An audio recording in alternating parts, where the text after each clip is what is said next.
Welcome. This is Policy to Practice, a podcast by the Center for Development Policy and Practice. Here we invite experts to break down complex concepts for easy understanding. This is your guest for today. Right. Welcome to CDPP's podcast, Policy to Practice. Today we are joined by Mr. Abdul Shaban, the professor who teaches at TISS Mumbai. Mr. Shaban sir has his research expertise in urban development and minorities. Welcome sir. आपने कल एक बहुत अच्छी बात बोली थी sir कि local has disappeared with reference to technology. That local has disappeared and global has appeared. Can you expand upon that? What you meant? कि आज के age में how has the local disappeared in our society? What I was saying that with the technology where the information flow has increased so much, the data of the dominant has found the space in the media. Right.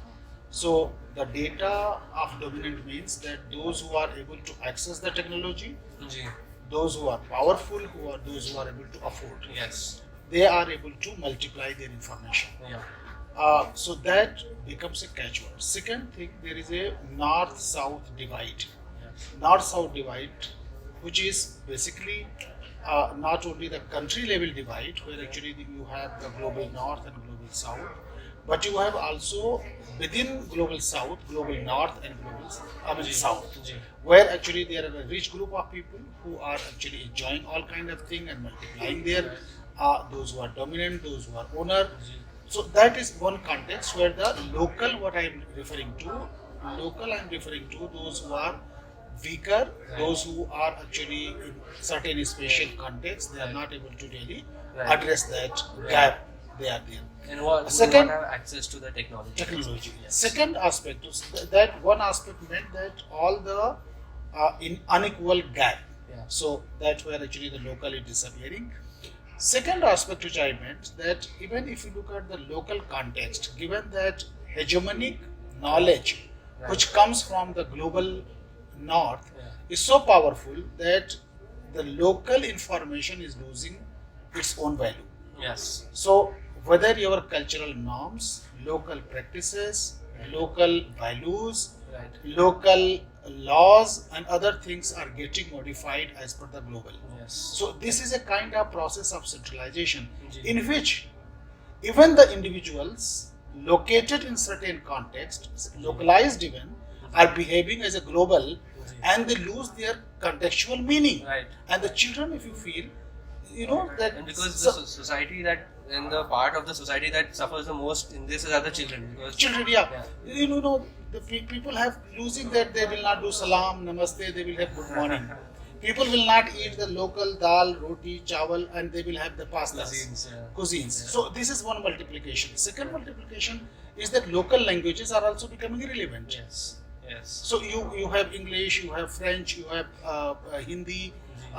Nobody will speak maybe Telugu or actually local Awadhi or Bhojpuri. They are becoming meaningless nowadays, and that process is creating crisis of development. Yes. Because the local context provide a context of development because it is historically evolved process and historically sustainable process it has been.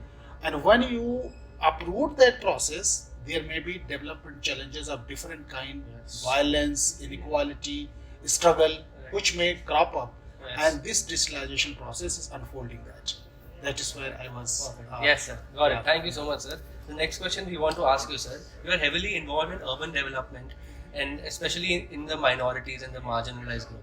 How is this digital empowerment, sir? How are the minorities and marginal groups in the urban cities dealing with this digital development? Are they catching up or are they still lagging behind? So one thing that few challenges Muslims are facing, and I will take one by one, particularly the minorities, and when I'm referring to Muslims, because among the minorities, these are the Muslims who are deprived the most. So first thing is that Muslims is actually given that now the delivery of services and the governance is actually related to the digitalization and digital access. So first thing is that digital access for Muslims is poor. If you look at most of them are concentrated in the slum areas, certain pockets of the city, where the digital infrastructure, what I'm referring to, maybe the wireless connectivity, or actually cable networking, or any other access through which actually they get access signals, they are poor.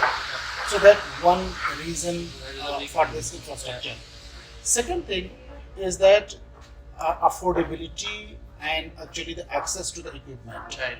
So the household have less per capita income. Yes. They cannot afford a smartphone. Yeah. That is Yeah. one reason. Or sometimes phone or charges. Yes. So that becomes another kind of trouble. Third is actually there is a differentiated access as per the age group. Because Right. if you have father and mother have one phone, they cannot share it Yeah. with the children Yeah. or other. Yeah. So sometimes in some pockets of the Mumbai city, during the COVID, we have found that with the one phone, three students in your family were attending the classes. How they were doing? God only. They what they will do, they will share it. So one class, the sister will attend. The next class, the brother will attend, Right. and maybe the third class will go to somebody else. Yeah. So this is the way. Or in between, if there is any call related to business or anything, the father will take away the phone. Obviously. So you look at this interrupted process of the whole digital access and actually to services becomes very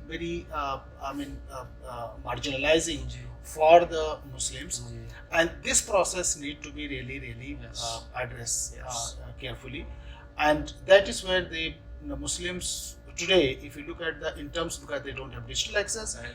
they are also on the periphery of information. Yes. So there is not only that you are a minority, but you are also informational periphery Okay. besides developmental periphery. Right. So information and development are linked together, and both the things are correlated there. Yeah. Yeah. So that what I Yes, say. thank you so much, sir. Last question, sir. Now, technology has become sort of a prerequisite for being a citizen. And as you said, sir, smartphone नहीं है तो कुछ नहीं है आजकल के ज़माने में. So, in this situation that we have landed ourselves in, what does a nation like India do where a lot of people don't have access to technology? Yeah. So the very important question, very key question you have asked. Look at citizenship is legally defined. Right. But having defined, because the citizenship as a word, a term, Right. gives you meaningful rights. And these rights are exercised through certain processes. The informational access to information, access to technologies define your basically access to those rights. Right. And this has become crucial because the governance is now turning into the digital governance or e-governance process. And if you do not have access to those technologies, you may not have access to your rights. Yes. And look at if you cannot fill a form Ji. easily and you cannot get voting card. Ji. If you cannot go to or actually have some problem for actually Aadhaar card, you cannot access to the e-seva kendra, Yeah. you will have problem. Yes. You cannot get it. Yes. Similarly, many things which are actually related to that. So you sometimes have to individually fill it Right. through the access of to technology. Sometimes there is a government, kind of center we have to go, Yes. and everything has to be processed through the e-technologies, and that becomes crucial. That not only having your, but also accessing others and knowing how to use it. These become crucial, Yes. and that is key. Perfectly said, sir. Thank you so much for giving us your time, sir. Thank you. Yes, thank you so much.